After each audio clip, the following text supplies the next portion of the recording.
Yeah, yeah, yeah, yeah, yeah.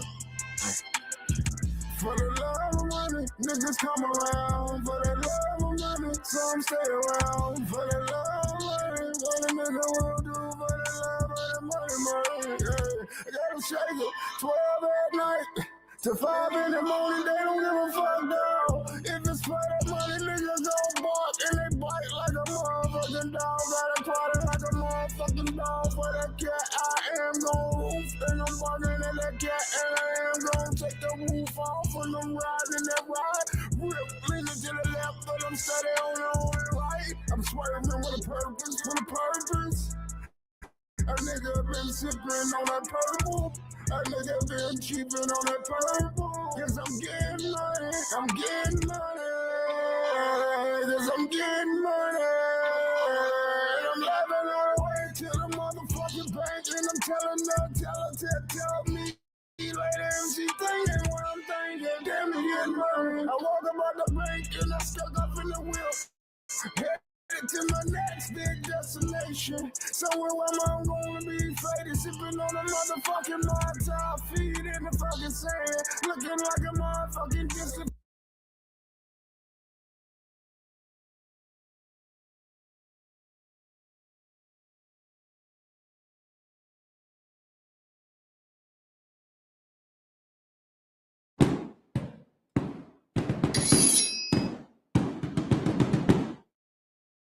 Back from high school algebra, but let's take a look. First, we've got population. The world today has 6.8 billion people. That's headed up to about 9 billion. Now, if we do a really great job on new vaccines, healthcare, reproductive health services, we could lower that by perhaps 10 or 15%. But there we see an increase of about 1.3. He started as the boy genius behind Microsoft, the man who put a computer in every home and software in every office. But after making his billions, Bill Gates didn't just retire.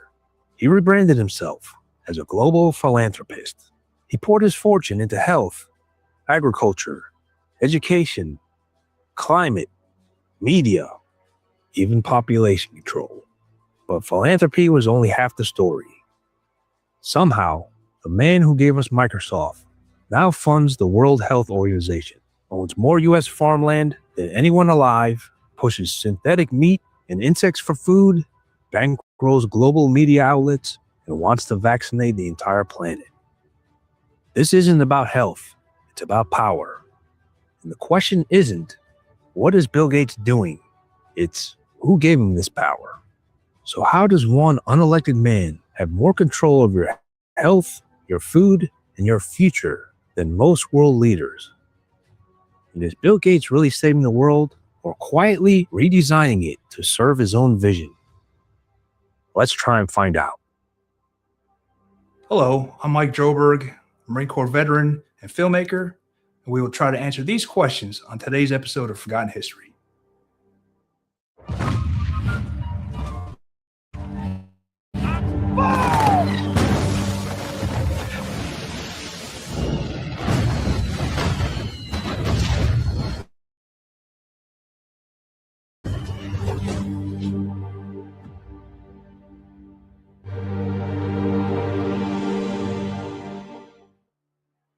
He was the awkward genius from Seattle, a Harvard dropout with a vision.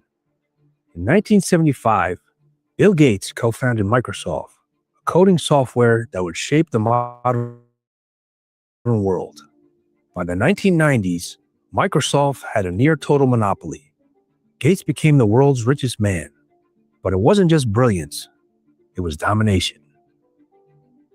He crushed the competitors, and he was taken to court for antitrust violations. He was accused of leveraging his empire to destroy rivals.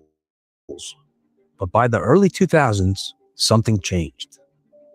Gates stepped down from day-to-day operations at Microsoft, and instead of retiring quietly, he pivoted. He rebranded himself, not as a businessman, but as a philanthropist. Gates isn't the first tycoon to trade domination for image rehab. A century ago, John D. Rockefeller did the same thing. After ruthless oil monopolies made him the most hated man in America, he reinvented himself through donations, foundations, and public goodwill. Gates followed the exact same playbook, only this time with digital power.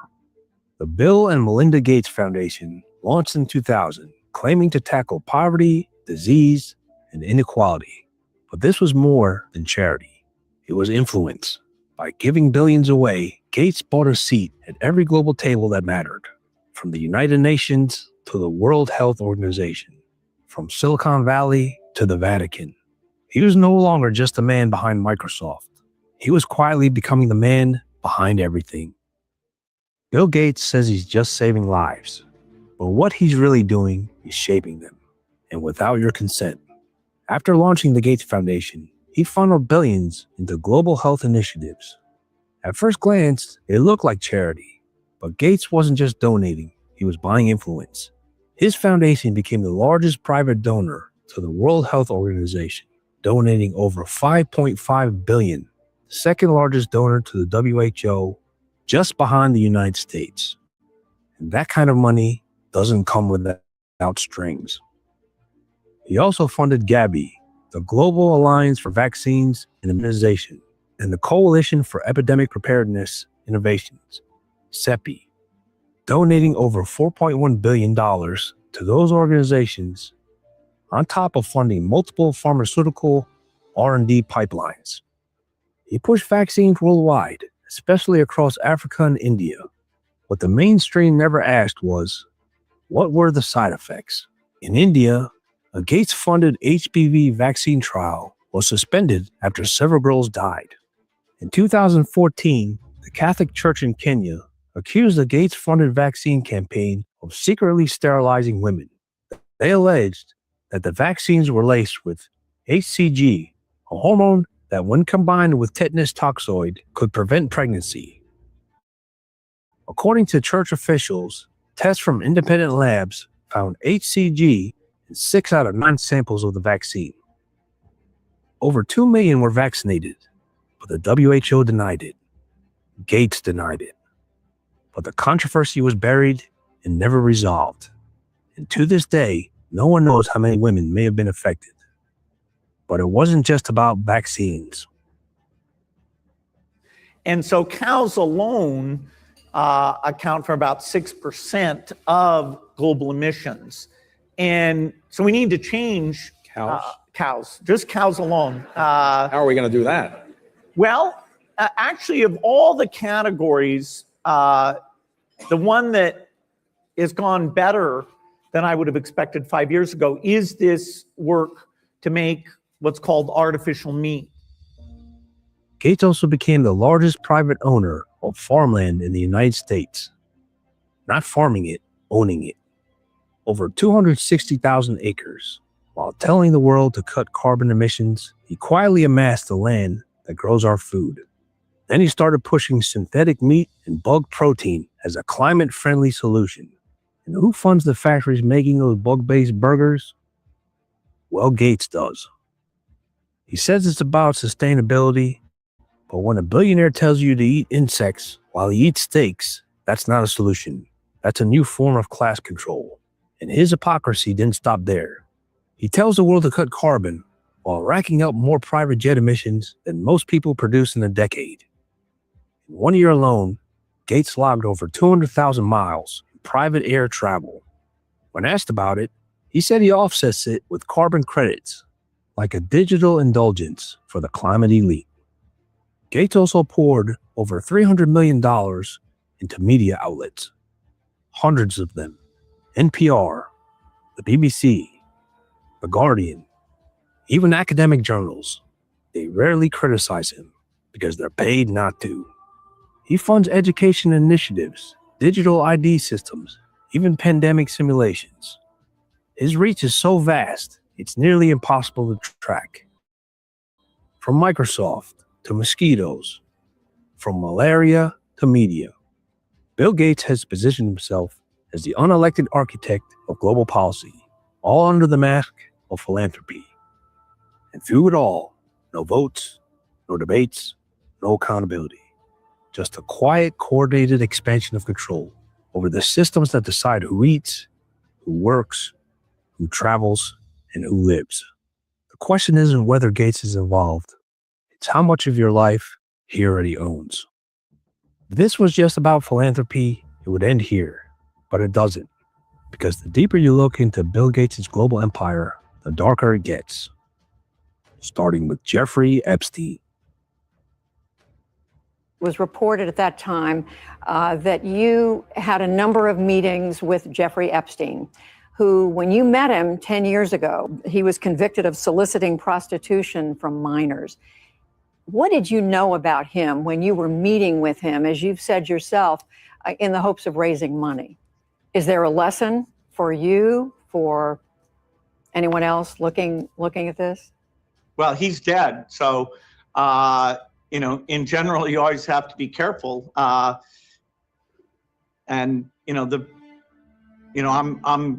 very proud of what we've done in philanthropy, very proud of the work of the foundation. That's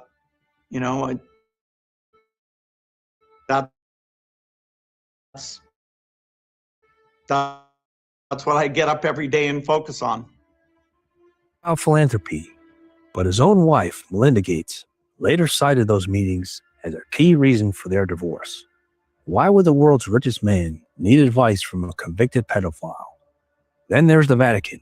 Most people missed it, but Gates met with Pope Francis to discuss global health, vaccines, and inequality. That's right, a software billionaire advising the Vatican on morality and human life. And then came the pandemic. Before COVID ever hit, Gates was already warning us about it. In 2015, he gave a TED Talk predicting a global viral outbreak. Then in late 2019, just weeks before the first cases emerged, his foundation co-hosted Event 201, a simulated coronavirus pandemic, down to economic shutdowns and social media censorship. When the real thing hit, Gates was ready. He funded vaccine production, backed digital vaccine passports, and became the face of the global response. Governments listened, the media obeyed, and the profits poured in. Even now, he warns of the next pandemic with an almost gleeful tone. Why does he always seem to know what's coming? Why does he always benefit from the fallout? Why does no one ever question the man who tells the world to get injected, eat bugs, stop farming, and hand over control of their health and land? Bill Gates was also the primary force behind the creation and rollout of Common Core, the national education standards adopted by 45 U.S. states almost overnight. Through the Bill and Melinda Gates Foundation, he poured over $200 million into developing the standards, funding advocacy groups, curriculum companies like Pearson, and even teachers' unions to ensure widespread adoption. But Common Core wasn't tested, wasn't debated publicly, It wasn't created by educators. It was a top-down experiment backed by billionaire money. Parents and teachers across the country pushed back after seeing the results. Confusing math methods, declining test scores, and a one-size-fits-all approach that ignored local needs. Even Gates later admitted the rollout had failed, but by then the damage was done, and the standards remained embedded in textbooks, testing systems, and classrooms across the country. But when you control the narrative, you don't need force. You just need time. Bill Gates has no army, no government title, no borders to defend. And yet, he controls more of your life than most presidents ever will. He influences what you eat, where your medicines come from, what your children are taught, what your news anchors say, and what the next global crisis will look like, because he's already funding it. All without a single vote cast in his name. When a man like that tells the world he's just trying to help, maybe it's time to stop listening. Maybe it's time to ask a different question. Not, what is Bill Gates doing, but who allowed this to happen? Because power like this doesn't appear overnight. It's built slowly, silently, funded, protected, and normalized until you forget it's even there. He's not hiding. He doesn't have to. He already won. So now the question is yours to answer.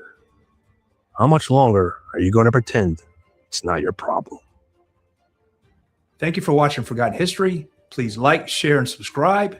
If you have any comments or show ideas, we'd love to hear from you. Thanks again.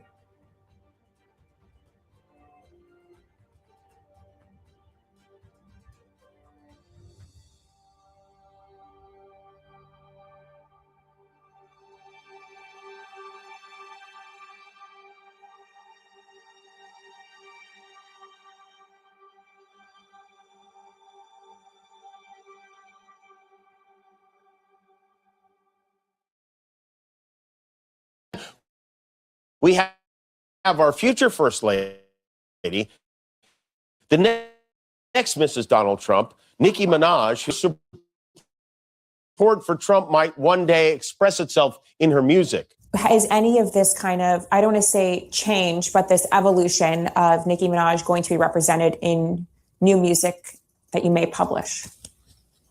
Yes. Okay, so what you're saying is things could get worse? Nicki Minaj says her music will reflect her support for Trump. So her next album is just going to be called Make Rap Great Again. But maybe the most shocking thing about this, and I cannot stress this enough, convicted sex trafficker, is the extent of his social network.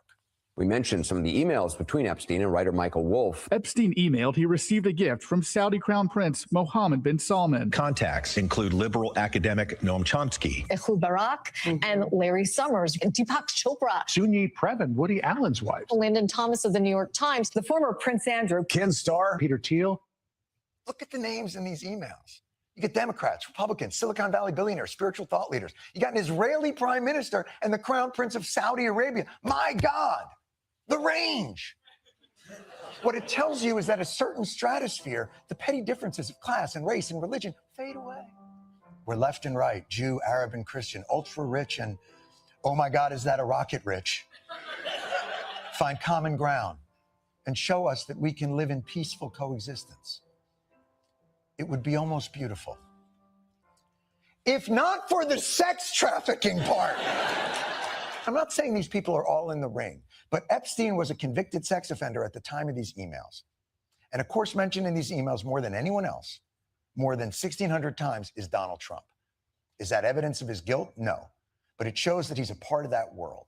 And certainly the circumstantial evidence points to his understanding of what was occurring. We have a major development right now. The chief judge of the District of Minnesota has ordered the acting director of ICE to immediate violations of court orders, saying, quote, the court's patience is at an end. This order was issued in the past hour by the chief judge of the District of Minnesota, and well, it's not good for ICE. As a result, Todd Lyons, the acting director of ICE, has to personally appear in front of the court and show cause as to why he should not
We have a major development right now. The chief judge of the District of Minnesota's courtroom threatening him with contempt of court due to ICE's consistent violations of court orders, saying, quote, "The court's patience is at an end." This order was issued in the past hour by the chief judge of the District of Minnesota, and, well, it's not good for ICE. As a result, Todd Lyons, the acting director of ICE, has to personally appear in front of the court and show cause as to why he should not be held in contempt of court for ICE's repeated violations of the court's order. At the same time, we have confirmation, if you're going to the Super Bowl, listen up. ICE agents will be conducting operations and enforcement activities in and around Levi's Stadium in Santa Clara, California during the Super Bowl. Donald Trump is boycotting the Super Bowl himself because he's upset at Bad Bunny performing at the halftime show, but he has still ordered ICE agents to be at the Super Bowl. So listen, so be aware. Spread the word, follow for more.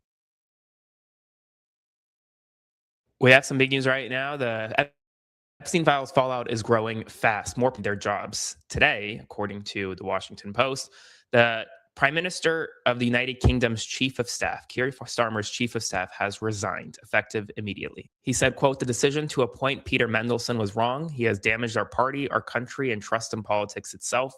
When asked, I advised the Prime Minister to make that appointment, and I take full responsibility for that advice." You have the Prime Minister's Chief of Staff stepping down because of the appointment of Peter Mendelsohn, who was a former ambassador to the United States, had close ties with Jeffrey Epstein's, now under criminal investigation. In addition, Jack Lang, the former French Culture and Education Minister, has tendered his resignation from a position that he held as president of the Arab World Institute. This comes after new emails and new documents show financial ties to Epstein. Now, these are all European fallouts, right? Not in the United States just yet. It's pretty interesting to see the difference in the way Europe reacts versus the United States. Spread the word, follow for more. This is an exchange between Jeffrey Epstein and, we think, a urologist, and I'm quoting, and they're going back and forth on stuff, and he says, "I'm back. Can call you in Stendra 100 at Zitmer." Now, Stendra is apparently an erectile dysfunction drug, and he's prescribing it to Jeffrey Epstein, who apparently needs it. And Epstein writes, "How many?" And the doctor writes back, 10. "After you use them, let's go get pizza and grape soda. Call me." So to all the people who dismissed out of hand this conspiracy theory about Pizzagate, oh, it had nothing to do with sex or kids or anything illicit at all. It wasn't a code word. Here you have, apparently, Jeffrey Epstein's urologist telling him that after you take your erectile dysfunction drug, wash your hands and join me for pizza and grape soda. Okay, now.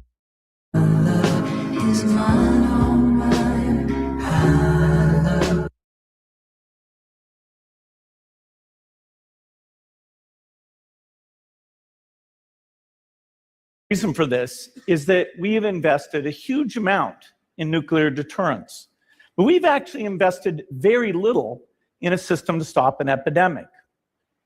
We're not ready for the next epidemic. That was in 2016, and 4 years later, a pandemic took place. He predicted it because there was a simulation planned according to the Epstein files, right? As you check them out, it says that recommendations and or technical specifications for strain pandemic simulation. And that was his conversation with Jeffrey Epstein.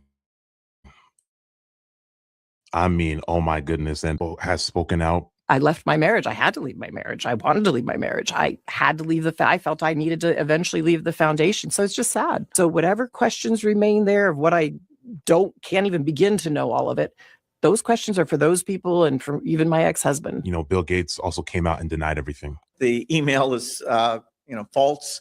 So I don't know what his thinking was there. Was he trying to attack me in some way? We're in the end times. When the Bible talks about pestilence and it talks about all these things taking place, famine, it's not just the devil doing all these things and God just doing these things, but it's also, it's man. It is man having a demonic agenda being inspired by the kingdom of darkness. Obviously, prophecy has to be fulfilled, right? as we get closer to the end times, but it is man, people in high places, people in government, people in the World Health Organization. And those of you that are in America, I know some of you don't like Trump, some of you love him, but you got to understand that it's good that, you know, he is in office right now, because he pulled America out of the World Health Organization, and the number one supporter for that organization is Bill Gates. And now these Epstein files are coming out of a pandemic simulation. Got to wake up, because things are getting darker and darker and darker. But those of us that are Holy Spirit filled and prophetic, the Lord has been speaking to us. I had a dream about this virus being, you know, man-made back in 2020. And I'm just glad hard evidence is coming out. We need to pray and stay alert and be very watchful, because even the World Health Organization is not on our side. We can only trust in the Lord. So what was Event 201?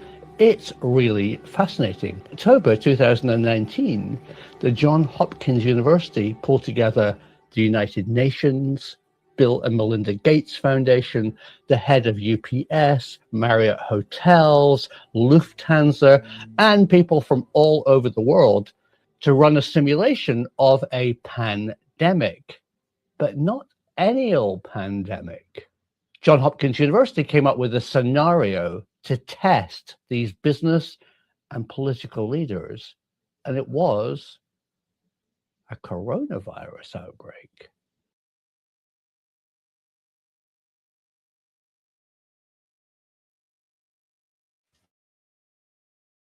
Alexa, what is Event 201?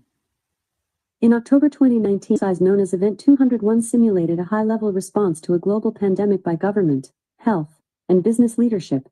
Hosted by the Johns Hopkins Center for Health Security in partnership with the Bill and Melinda Gates Foundation and World Economic Forum, the exercise identified impacts modeled in the simulation, such as death toll. According to the Center for Health Security, no prediction was made during the exercise, and the results of the scenario cannot be used as projections for the COVID-19 outbreak.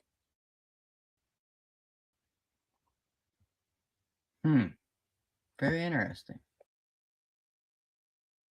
You did some original reporting on this. A lot of us, by the way, had heard of Event 201, especially people who'd read the book, The Real Anthony Fauci by Robert Kennedy Jr. He talks about Event 201. This isn't something that is maybe new information that this simulation occurred, right? But there's a lot of questions around it. That's kind of why it can be fertile ground for conspiracy theorists, because it is so surreal. It is so otherworldly. It's very easy to believe that it's not what it is. So you did some original reporting. You found that this man, Tom Inglesby, was a pretty significant player surrounding the organization of this event. So can you tell us what you found? Yeah, so we built on a lot of the previous reporting on Event 201, and we wanted to find out basically how this thing all started, like what was the planning phase, the announcement, and we traced this back amazingly to the World Economic Forum's annual Davos conference. At the 2019, we reported at the 2019 Davos conference in January of 2019, they announced that they were going to do a coronavirus pandemic simulation. And it's amazing because like all of the extremely powerful players were behind Event 201 in this announcement, in the planning stages, and you know, effectively launching Event 201. They announced it from Davos, January 2019. Several months go by, and then I think it was 2 months before Event 201, this website pops up, and it basically thanks the World Economic Forum, the Gates Foundation, and the Rockefeller Foundation, and you know, lists all of these incredibly influential government attendees, from the director of national intelligence to the leader of the Chinese CDC. Very strange for a war game simulation. I didn't know that these people, you know, they're supposed to be defending against all these potential global threats, and they're all kind of gotten into the same room together. But it was really fascinating to me. I mean, of all places that this plan was hatched in Davos, the capital of technocratic tyranny in our modern world, where all the elites get together and plan ways to basically subjugate us for eternity. So I thought that was just it was pretty incredible. Hi guys, it's Liz Wheeler. Don't forget to watch my show, The Liz Wheeler Show, every night at 7 p.m. on the First TV. You can download the free First TV app, or you can visit thefirsttv.com/Liz and start watching today.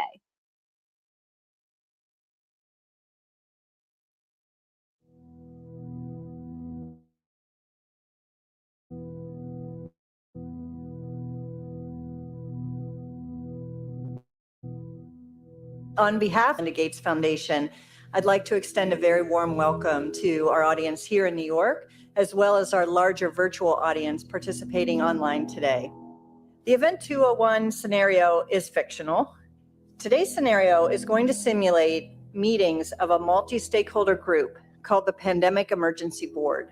We're at the start of what's looking like it will be a severe pandemic, and there are problems emerging that can only be solved by global business and governments working together. There's been some conspiracy theories that are around about the potential that pharmaceutical companies or the UN have released this for their own benefit. And maybe this is a time for us to showcase some cases where we are able to bring forward some bad actors and leave it before the courts to decide whether they have actually spread some fake news. Some countries have banned travel from the worst affected areas. The president has made a decision to suspend all travel to the United Kingdom and Ireland.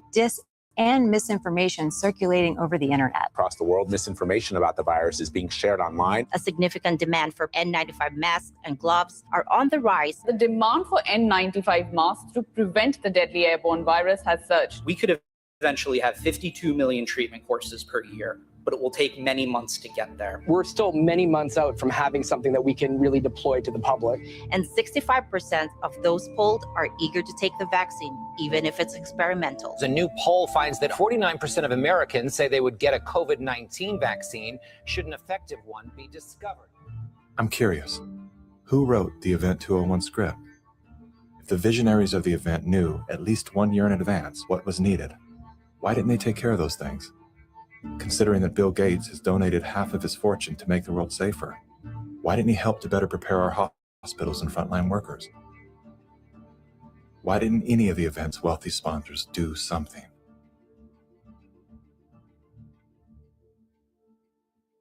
Now here we are, we didn't simulate this, we didn't practice. On behalf of our partners in the Bill and Melinda Gates Foundation. So both the health policies and economic policies, we find ourselves in uncharted territory. Event 201 was not the first scripted exercise to prophesize the future with astonishing accuracy. Leaders of global health and business have been seeding reality with fictional scenarios for several decades. The scenario obviously is fictional. 1 year prior to Event 201, many of the same sponsors, hosts, and actors came together to produce a tabletop pandemic simulation for a fictional virus they branded Clade X. 1 year to produce a vaccine for this is too long. We should have stockpiled, we didn't, but we're going to have to look at that vaccine question to see if we can speed up the delivery. And if we do not have the public with us, we're in big trouble. In 2010, the Rockefeller Foundation released a 54-page document called Scenarios for the Future of Technology and International Development.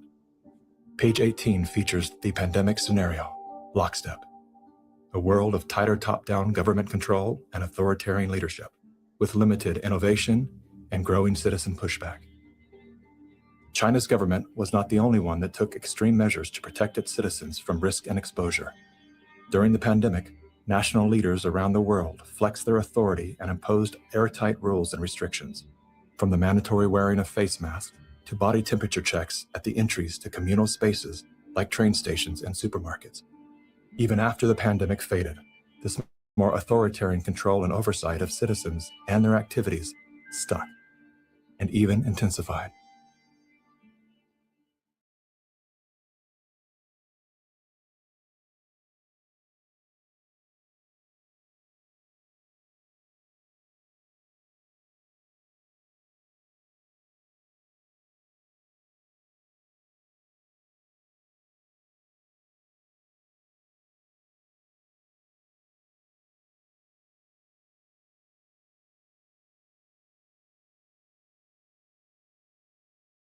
What I wanted to do is to put the product, film, into the theaters.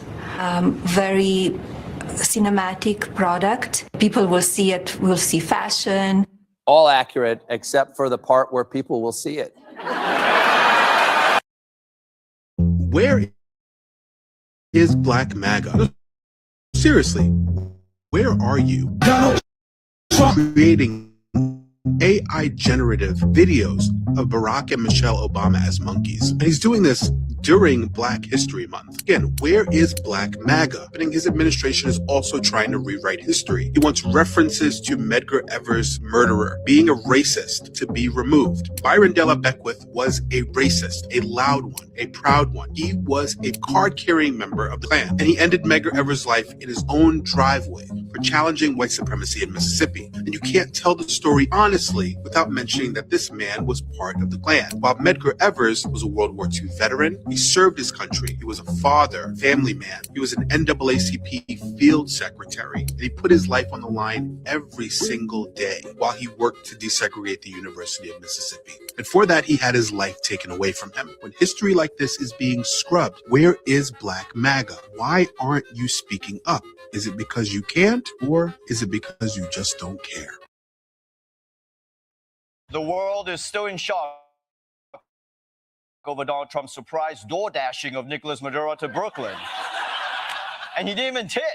And I have to say, I did not see this Venezuela. Reading is pointless.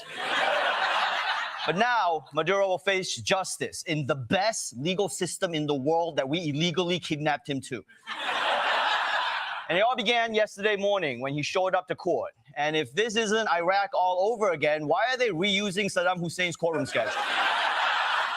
Let's see how his first day went. Maduro greeted spectators in the courtroom saying, "Buenos dias." Buenos dias.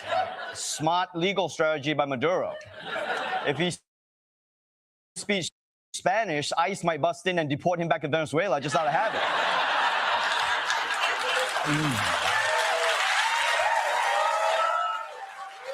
I'm starting to think this guy might beat the rap. As the judge asked, "Are you Nicolas Maduro?" "I am the president of the Republic of Venezuela," a defiant Maduro responded. Ah, you blew it. You should have just said no. The judge will be like, "You heard the man, case dismissed." But there is some good news for Maduro. He's not alone. This morning, Nicolas Maduro and wife Celia Flores are waking up in jail, returned after a day in court where they both pleaded not guilty to charges they worked together to traffic cocaine. God damn, his wife was trafficking cocaine with him? I guess in other countries, first ladies have actual responsibilities. Hey, I bet Trump is jealous of that relationship. He must be like, "Melania, why can't we ever do couple stuff like the Maduros?"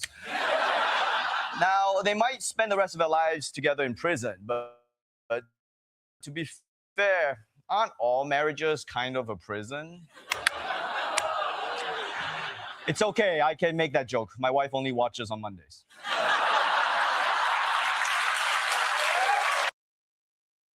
In October 2019, the world's elites gathered for a simulation. Event 201, the World Economic Forum, the Gates Foundation, Johns Hopkins, with real government players involved. Media control, lockdowns, censorship strategies, global economic collapse. It was all rehearsed, months before COVID-19 became reality. What if Event 201 wasn't about preparations, but programming? What if the pandemic played out exactly as planned, because it followed the script?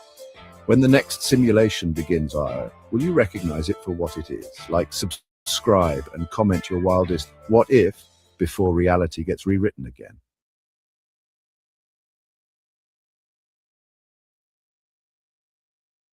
We're in a live exercise here to get this right.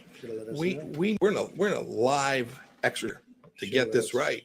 We're in a live exercise here to get this right. 2019, and is called Event 201. Now that one, people are called Johns Hopkins, Bloomberg School of Public Health, Gates Foundation organizes it. Then they actually video it. People are in a round table. You know, we have some U.S. senators. We have who became our next director of national intelligence, Avril Haines. George Gao, the director of the Chinese CDC, flies over from China to participate in Event 201, and they film it. And they said, well, for sure, there's going to be a COVID pandemic. And it's going to be a coronavirus. And it's definitely going to come out of China. It's actually going to come out of a lab. And there was plans in Event 201. That's what Avril Haines and George Gao's group was doing, is how do we cover up the lab origins of COVID-19? It was all planned out and filmed. If you don't know about Event 201, this happened in October of 2019, and it was a dry run of a pandemic, coronavirus of sorts. Again, you can't make it up. Go back to 7/7 ripple effect, go back to 9/11, where they're running simulations of events that are exactly like what's going to happen. They're doing it right in front of you. Event 201 is visible online. Go search for it on YouTube. It isn't some conspiracy. It exists. So Event 201 was a dry run to help people understand how things would play out. I think that really helped them with their messaging later on. And Gates went front and center, and the quotes that are repeated all throughout all four parts of the documentary, there will be no normal, there will be no going back to normal until we get everyone vaccinated. And we are going to need certificates.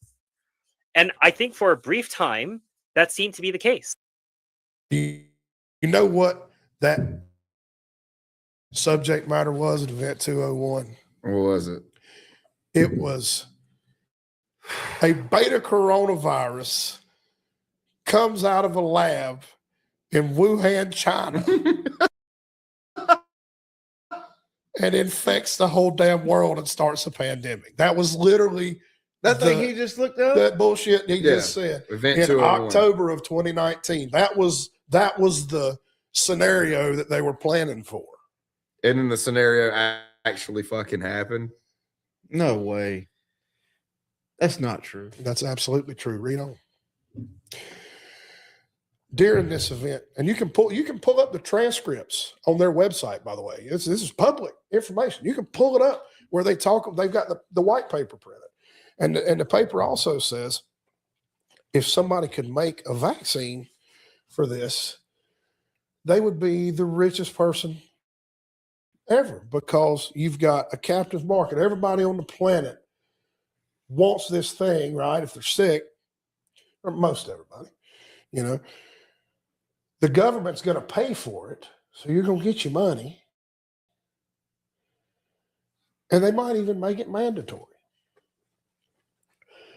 But you read the last page of that report and it starts talking about, well, when natural immunity happens, people will start to fear this virus less in this scenario, you know.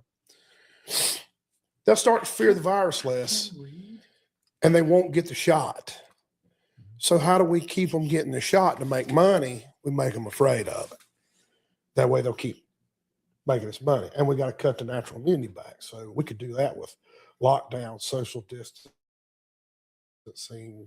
masking, all of this tyrannical shit that we all live through. But that was all in that scenario before the thing ever dropped, like 2 months before the thing. As the Epstein stories continue to resurface, Melinda Gates, Bill Gates' ex-wife, has publicly positioned herself on the side. In a recent interview, she speaks about her sorrow, about the harm, how we need to protect young girls. So in this video, we're going to take the words she said seriously and measure them against the actions carried out in the continent of Africa under the Bill and Melinda Gates Foundation. Question here is simple. Are these outcomes accidental, negligent, or part of a much darker agenda? If you care about Africa, sovereignty, and calling out double standards by elite people who claim to have the best intentions for places like the continent of Africa, then this video is for you. If you don't know me, my name is TJ, I'm Nigerian and British mixed, and on this channel, we talk about African geopolitics. I have to acknowledge the elephant in the room at this moment. Your ex-husband, Bill, is named in the newest tranche of Epstein files. And Yep. there are new alleged details about his past behavior. And I want to give you the opportunity to respond in whatever way you want to. I think we're having a reckoning as a society, right? No girl should ever be put in the situation that they were put in by Epstein and whatever was going on with all of the various people around him. No girl. I mean, it's beyond heartbreaking, right? I remember being those ages those girls were. I remember my daughters being those ages, right? So for me, it's personally hard whenever those details come up, right? Because brings back memories of some very, very painful times in my marriage, but I have moved on from that.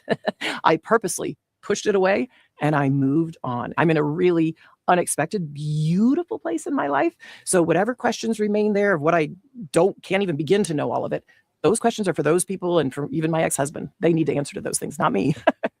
And again, I'm able to take my own sadness and look at those young girls and say, my God, how did that happen to those girls, right? And so for me, it's just sadness for, I left my marriage. I had to leave my marriage. I wanted to leave my marriage. I had to leave I felt I needed to eventually leave the foundation. So it's just sad. That's the truth, right? And it's kind of like, at least for me, I've been able to move on in life. And I hope there's some justice for those now women, right? We see them standing up in front of microphones in DC. What they went through is just unimaginable, I think. So did you hear the language that Melinda Gates used in this video?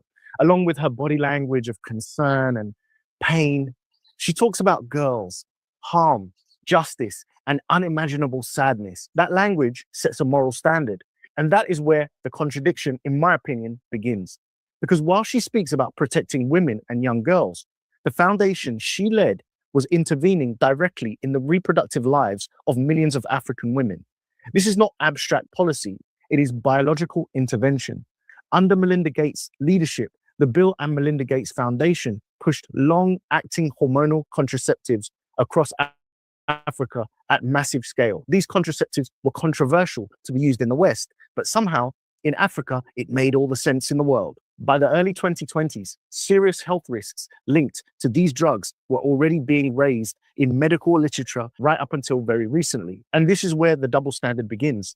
Because you have sorrow for girls in one context, but risk imposed on women in another. When interventions affecting reproduction continues, despite knowing concerns, that is not care, it is control. When you intervene in the reproduction on a continental scale, one could argue that you are beginning to shape population outcomes. You start to be able to influence who is born, when they're born, and in what number.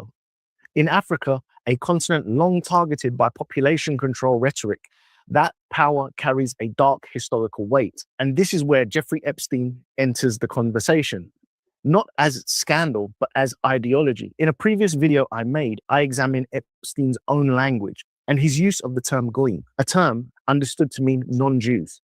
He frames non-Jews as people that he has to deal with, while framing himself as the elite circle or as superior.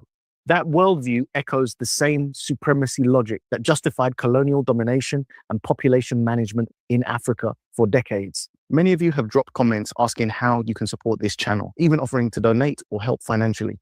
Until recently, I had no way to make this possible. But now through my Substack, it's never been easier for you to lend me some support. There's a free tier where you'll get 1 email per week. And for just $5 a month, about the price of a nice coffee, you'll receive a daily written update from all of my content, everything I produce. I'll be engaging with those of you who join, asking your thoughts on how to serve you and the continent better. Sometimes my videos do get demonetized, and there's also a small chance, as we saw with the Platform Africa stream, that a channel like this could be deplatformed. Even if the worst happens, we can regroup, rebuild, and keep pushing forward. We don't want any third party controlling this message. So with email backing us up, we can communicate directly. Thank you in advance for signing up. I look forward to connecting with you, not just on YouTube, but via email as well.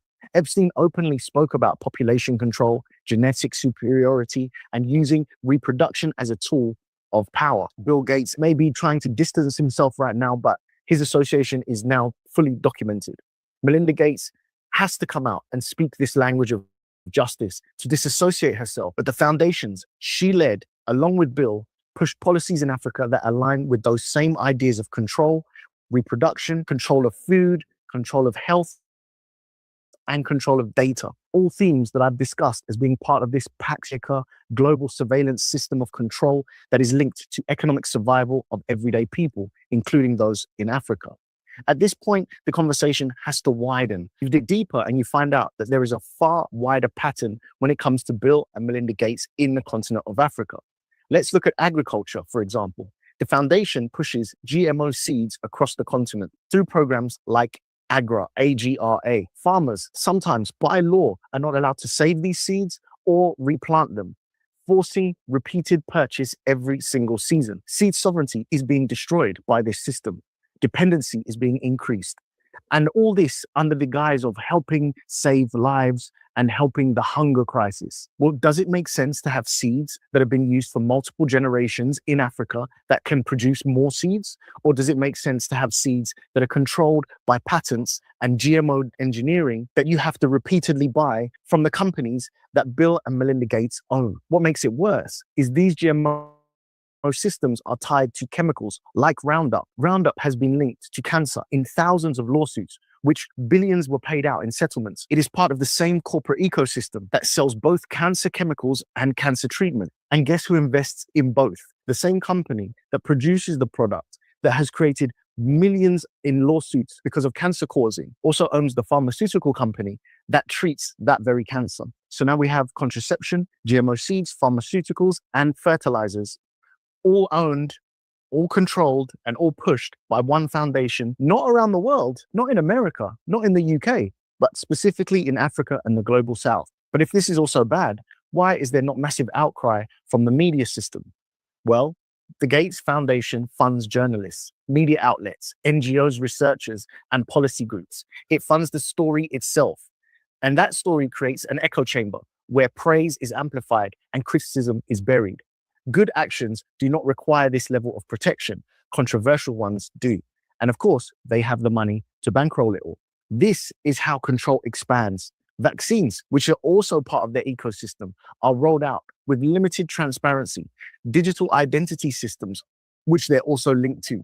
And Gates-linked organizations advise governments on biometric digital IDs that tie identity to access to food, money, movement, and services. This is not innovation. This is surveillance and control. These systems align with long discussed global agendas around population management, technocratic control, the call of Agenda 21, digital governance, and everyone should be extremely suspicious of this. When you look in the Epstein files, you see untold cases of these situations being discussed amongst elites. Bill Gates being one of them, and Melinda Gates was by his side throughout. When you step back, the pattern is unmistakable. Reproductive control, seed control, chemical exposure, media control, digital control. These outcomes repeat across sectors and countries, following the same foundation, under the same leadership, defended with the same language of philanthropy. This is why Epstein matters beyond the scandal. He was not the system itself, and he appears to have been sacrificed to protect a much darker global architecture involving governments, NGOs, farmers, and foundations, a system that presents itself as humanitarian while expanding exploitation and control. Viewed through that lens, the Gates Foundation role becomes impossible to ignore. It sits deeply interconnected with these systems, shaping policy, narrative, and outcomes, especially in Africa, where resistance is weakest and consequences are most severe. So when Melinda Gates speaks about justice, unimaginable sadness, the hurt caused, and the justice needed, the question should be, well, are you complicit? Why does the moral language only apply in one specific context, but vanish when the harm is slow, institutional, and inflicted on African lives? The Epstein fallout does not erase what has been done in Africa, and it does not absolve those who helped build, defend, and expand these systems. So if you want to understand the global system more deeply that I'm talking about, the very system that Epstein appears to have been sacrificed to protect, I strongly recommend that you watch the video that you're seeing now on the screen. It connects the dots governments, foundations, and NGOs do not want you to see. I'll see you over there next.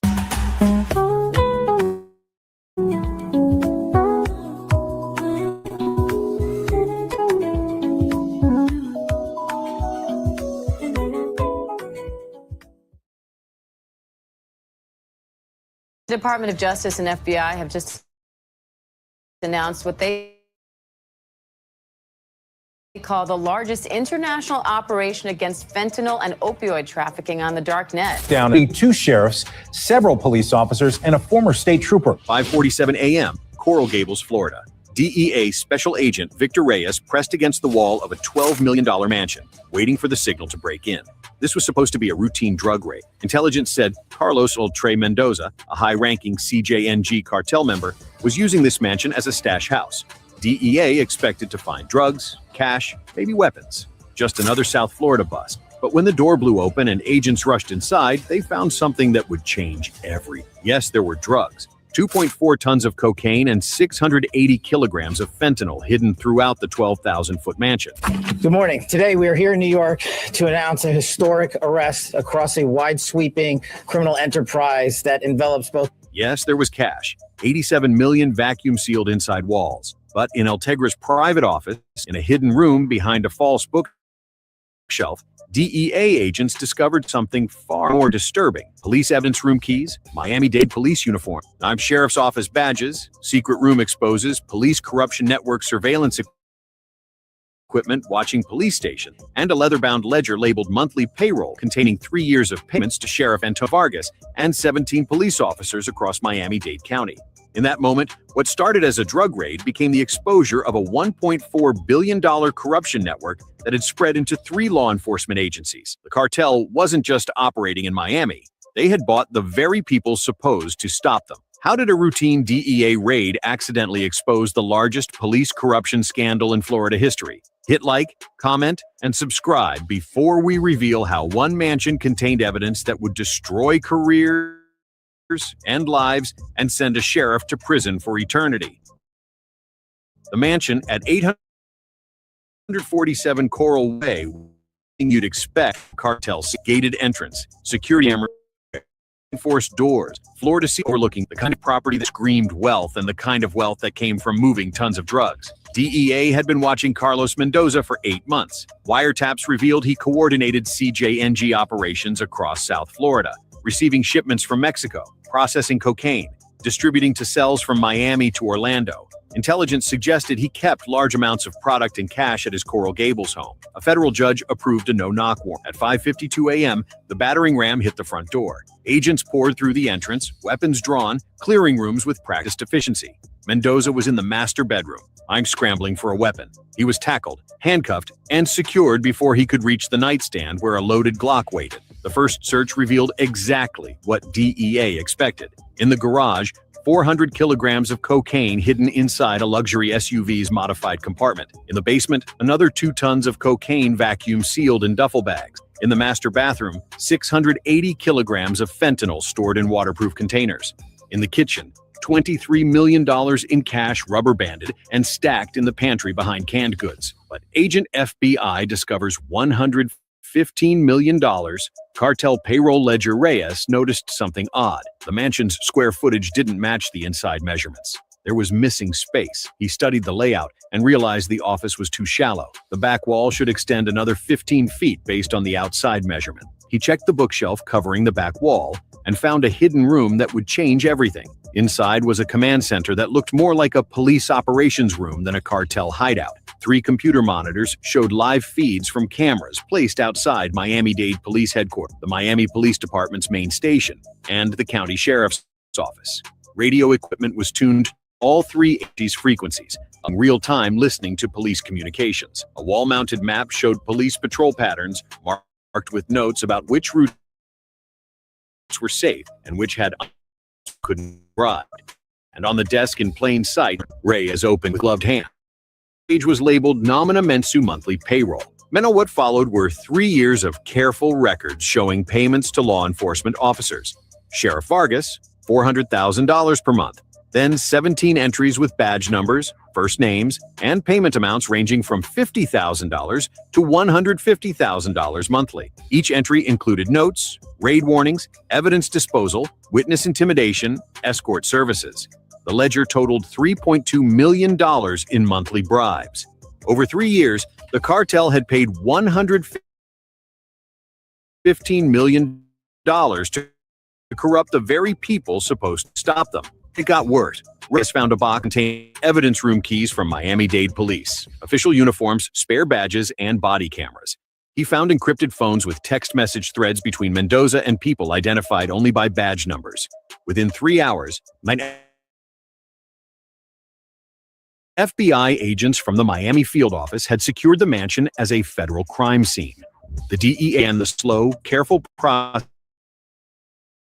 of analyzing 3 years of ledgers, encrypted communications, and surveillance footage. The pattern that appeared was devastating. Now they knew it was betrayal from inside law enforcement. When evidence was seized and placed in police custody, corrupt officers with evidence room access would contaminate it, lose it, or destroy it.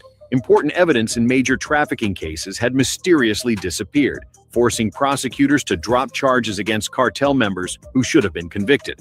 When witnesses agreed to testify against the cartel, on corrupt Sheriff Vargas and 17 officers arrested in sweep, officers would access witness protection and give addresses to CJNG enforcers. The ledger contained 8 entries, marked witness eliminated with dates and addresses. FBI compared these with unsolved murders over 3 years.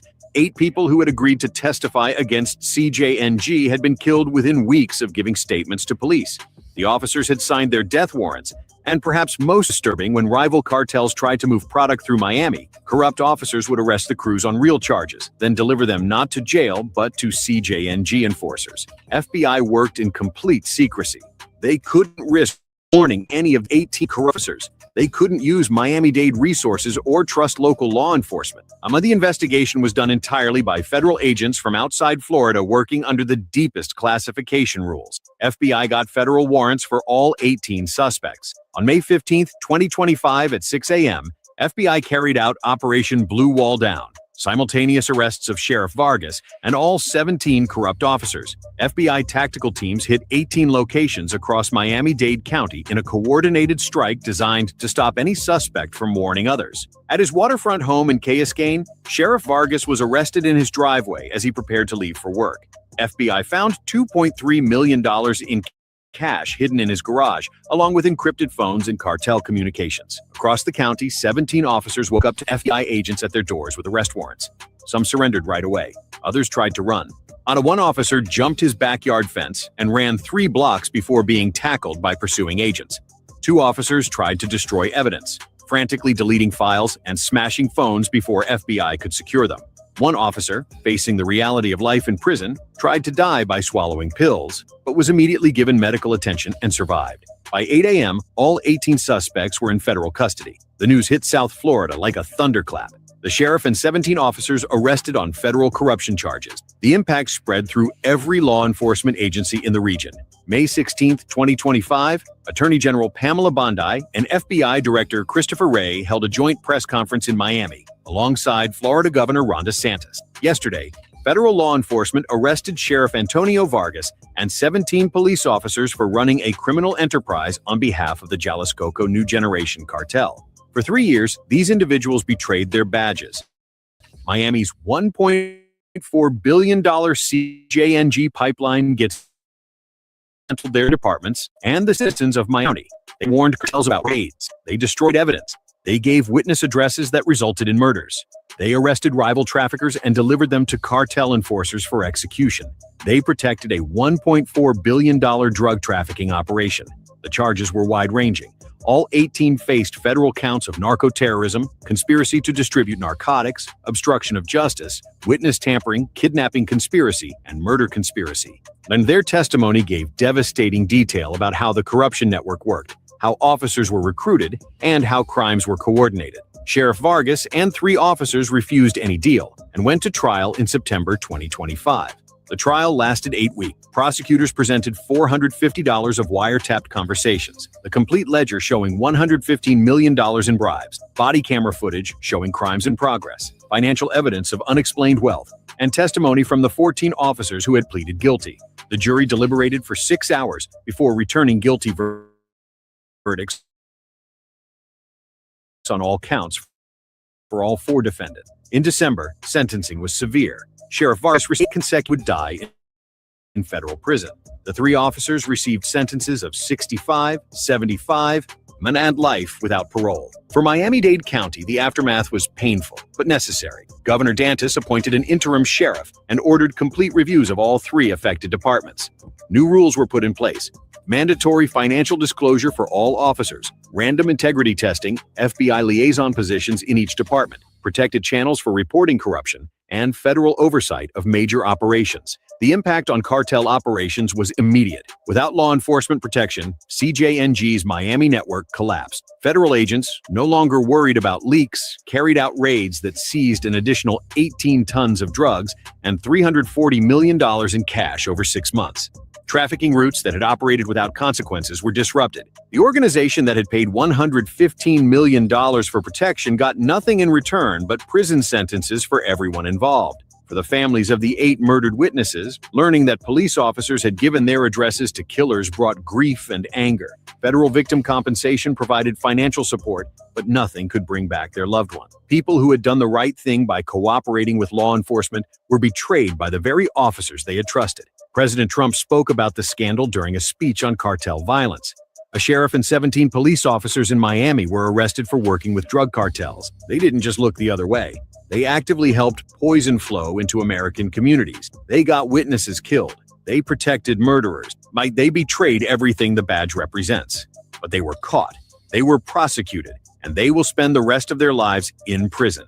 As evidence recovery teams finished processing the Coral Gables mansion months later, the full scope became clear. What started as a routine drug raid had accidentally exposed systematic corruption that had operated for years. One hidden room, one ledger, one decision by a cartel leader to record his crimes carefully, and 18 lives destroyed by greed. If you believe these stories must be told, stories proving that corruption, no matter how deeply hidden, will eventually be exposed, then like this video, subscribe to Busted.